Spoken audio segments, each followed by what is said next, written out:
আচ্ছা, এক ভাই জিজ্ঞেস করতেছিল যে ভাই আমি তো অ্যাড রান করবো, তো হচ্ছে প্রমোশনাল আসলে পোস্ট কেমন হওয়া উচিত বা কিভাবে আমি কনস্ট্রাক্ট করবো। তো সিম্পলি হচ্ছে লিগে আমি কিছু কথাবার্তা বললাম, তার মধ্যে হচ্ছে লিগে কোর যে আইডিয়া সেটা হচ্ছে যে প্রমোশনাল পোস্ট হচ্ছে ইটস লাইক, মানে sound like promotional, but it should not be a promotional.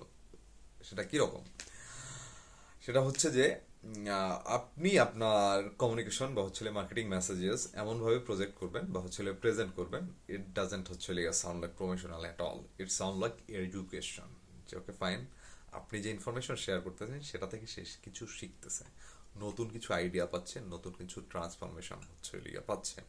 তো এই জিনিসটা যদি তার মধ্যে ফিল লাইক যে ওকে, দিস ইজ সামথিং হচ্ছে আই নিড ফ্রম ইউ, বা হচ্ছে this is something I need to solve my problem, তাহলে this would be kind of হচ্ছে promotional post as well.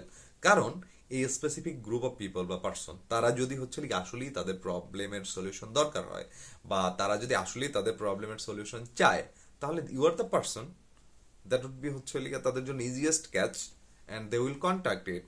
So promotional post যে kind of যে promotional dance হইতে হবে, I don't think so. Most authority people, they are doing promotional work, promotional job, promotional post without being promotional. So the biggest way to create promotional post without becoming promotional. Thank you.